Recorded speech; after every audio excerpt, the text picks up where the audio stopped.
काशिफ साहब अब्बासी साहब कह रहे हैं एक्सपीरियंस नहीं, हालांकि जब आप काबीना पे नजर डालते हैं तो सिलसिला मुशर्रफिया से लेके अब तक इतने एक्सपीरियंस लोग वहां पे बैठे हैं, फिर भी फैसले ऐसे हो रहे हैं। क्या वजह है साबिर साहब? और वजीर आजम की नीयत हमने आपको भी कई दफा सुना है, सब कहते हैं कि नीयत बहुत अच्छी है, जो फैसला करते हैं रिजल्ट उल्टा आ रहा है, वजह क्या है इसकी? मेरा ख्याल है उसमें थोड़ा सा एक तो उनके हमने आज असद उमर साहब से भी पूछा था कि वज़ीर आपस में ही लगे रहते हैं तो फील्ड में ज़रा काम थोड़ा सा कम करने का मौका मिलता है। लेकिन दूसरी बात ये है कि ये अपनी जगह पे दुरुस्त है कि एक रऊफ़ भाई इस्तेमाल करते होते हैं बाबुओं का वर्ड, तो बाबू भी ज़कूटा जिन और बाबू जो हैं वो भी तो एक अपनी आला किस्म की मखलूक है और वो भी रेजिस्ट करती है जब उनको पता चलता है कि जितनी भी पॉलिसी बनेगी, खाबे शाबे वाली पॉलिसियाँ बनेंगी तो वो भी ब्यूरोक्रेसी माफिया बन गई है।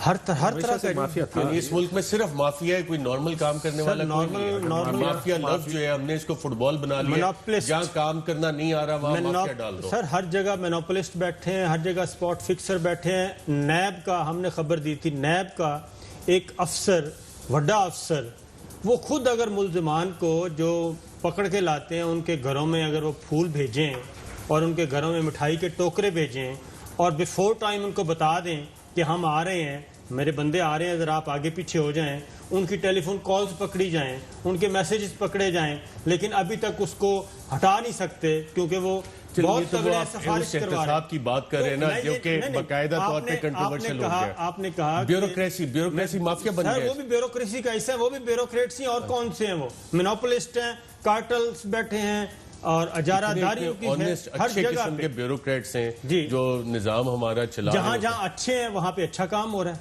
जहां पे अच्छे नहीं है वहां पे मसाइल ही मसाइल है। ये चीज है, अब बंदा क्या करे? क्लासा साहब, ये जो सवाल अगर आप कहते हैं मैं रिपीट कर देता हूँ, नहीं तो सवाल भी गवर्नेंस के मसाइल है। कासिम साहब कह रहे हैं इनएक्सपीरियंस टीम है, उसकी वजह से गवर्नेंस के बहुत से मसाइल, गवर्नेंस के मसाइल। साबिर शाकिर साहब कह रहे हैं कि माफिया बैठे हैं और ब्यूरोक्रेसी भी माफिया है। हालांकि ब्यूरोक्रेसी तो एक स्ट्रक्चर है जो कि आपने जिस तरह काम करवाना है, जो आप कहेंगे वो हुक्म आपका बजा लाएंगे उस तरह। इसमें दो तीन चीज़ें हैं। एक तो ये देखना पड़ेगा कि अपने खान साहब जो है इनकी हुकूमत कहाँ तक है, कहाँ तक इसका दायरा इख्तियार जाता है। ये इस्लामाबाद तक महदूद है 18वीं तरमीम के बाद। अब ये देखें 24 किलोमीटर का इस्लामाबाद है और उसमें आपने यहाँ पे 60 वजीर रखे हुए हैं। यही वजीर जो है ना आपके ये सूबों में मौजूद है। तो नहीं है 51 की काबिनेट। चलो यार, आपकी मेरा ख्याल बढ़ते बढ़ाते रहते होंगे। अब ये आज एक उन्होंने नया मेरा ख्याल रात में दीन बाबर साहब के वो दे दिया, इसी तरह उसमें चलते रहते हैं। चले 50 ही रख लें। अब यहाँ पे आप ओरिजिनली तौर पर पता कितने बंदे चाहिए? आइडियली आपको 10 वजीर चाहिए, 10 से ज्यादा नहीं चाहिए। ये सारे महकमे जो काम करने वाले हैं ये सूबों के पास हैं। आप उठा के देख लें, किसी दिन अपने उसको कहें रिसर्च करो, कहें आपको निकाल दे कि जो यहाँ पे फेडरल मिनिस्टर हैं 10-12 के अलावा ये बाकी तमाम काम जो है ये वहाँ पे सूबे में होना है। आपको चाहिए था कि अपने सूबों में हुकूमतें अच्छी लगाते, आप अच्छे बंदे लेके आते, गो गेटर्स होते, जो आपको आगे डिफरेंस फील होता। जब तक आपके बड़े सूबों में चेंजेस नहीं आएंगी आपको इस्लामाबाद में नजर नहीं आएगी। ये एजुकेशन का आपके जो मिनिस्टर साहब शफकत महमूद साहब, ये 24 किलोमीटर पे हैं, इससे ज्यादा उनकी कोई नहीं है। उनसे इस्लामाबाद ठीक नहीं होता।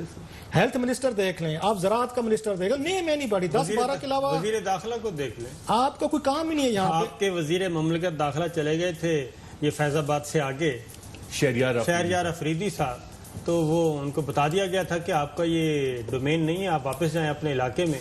तो 25 किलोमीटर का एरिया वही कि वजारत दाखिला इससे आगे नहीं है। फवाद चौधरी साहब ने क्या कहा था, गौर किया आपने? उन्होंने कहा जनाब कि आपको चाहिए था कि सूबों में स्ट्रांग बंदे लगाते, आपने सबसे वीकेस्ट आपने चूज किए। ये मैं नहीं कह रहा, फवाद चौधरी साहब ने बकायदा ये बात की है और मेरे साथ भी यूट्यूब पे उन्होंने इंटरव्यू में ये बात की है।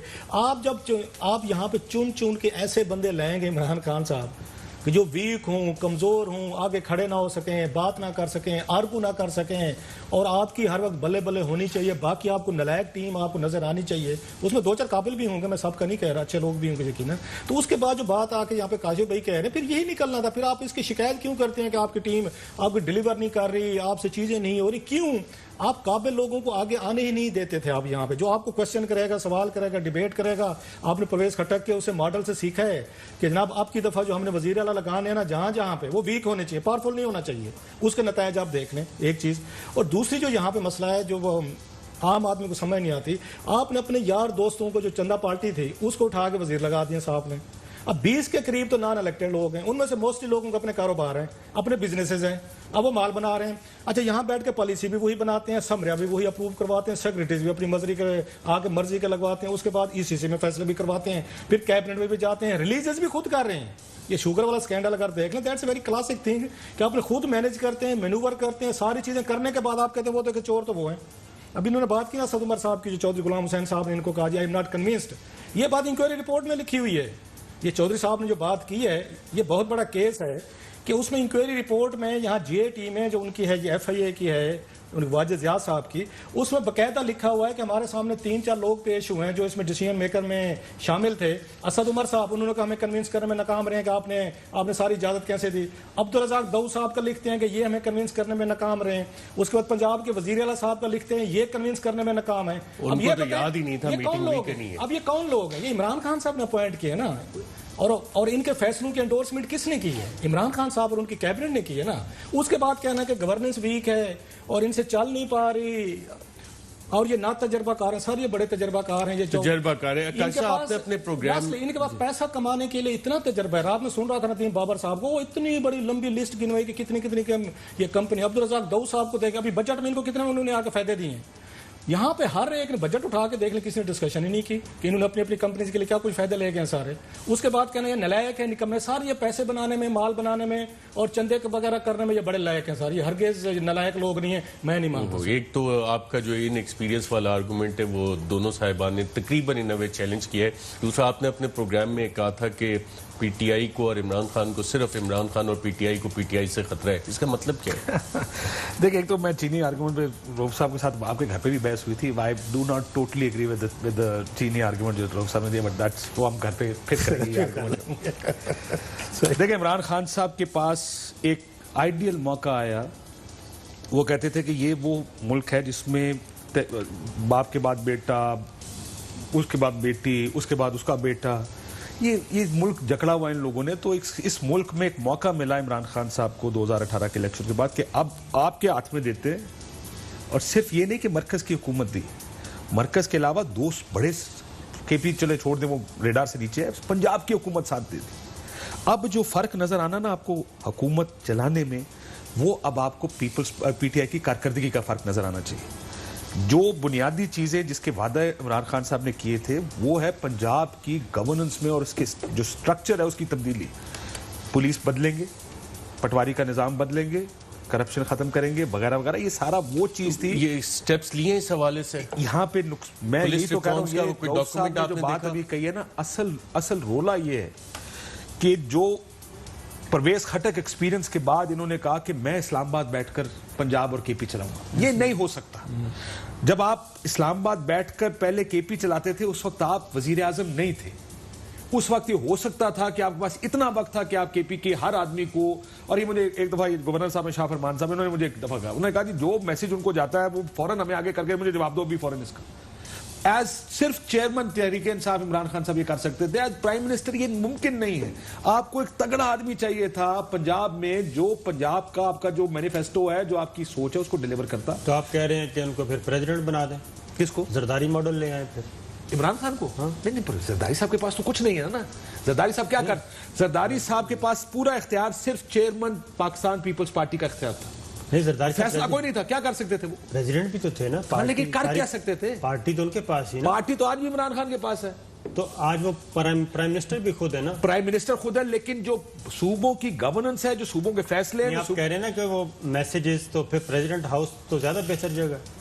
मतलब अगर आप उस कॉन्टेक्स्ट में देखना चाहें कि प्रेसिडेंट के पास करने को कुछ नहीं होता, तो इफेक्टिवली प्रेसिडेंट कर सकता है, उसको चला सकता है। ऊपर बैठ आपको मैं एक और बात बताऊं, जो पुलिस की रिफॉर्म्स की बात की, मैं एक दफा CM साहब से एक दफा मिलने गया। मैं मिलने गया, साहब के सवाल को मैं लाइट ले रहे। कौन से वाला? प्रेसिडेंट वाला? नहीं, मैं बिल्कुल लाइट नहीं ले रहा। मैं चला अगर उस पर बहस करना चाहते बाद में कर लेंगे। देखिए, मैं उनसे मिलने गया, मैंने पहला सवाल पुलिस रिफॉर्म्स का। मैं कहा जी पुलिस रिफॉर्म वो आए थे, दुरानी साहब क्या हुआ? उन्होंने कहा जी मैंने दुरानी साहब को कहा कि पंजाब तो बहुत बड़ा है, इतने से एरिया में पहले करके दिखाए ना जो आप करके दिखाना चाहते हैं, फिर हम फैसला करेंगे बाकी पंजाब में करना कि नहीं। यानी कैन यू इमेजिन कि उनको ये पता नहीं कि जो पुलिस ठीक करनी है तो वो लार्जली आपको पॉलिसी वाइज और पूरे सूबे में ठीक करनी है।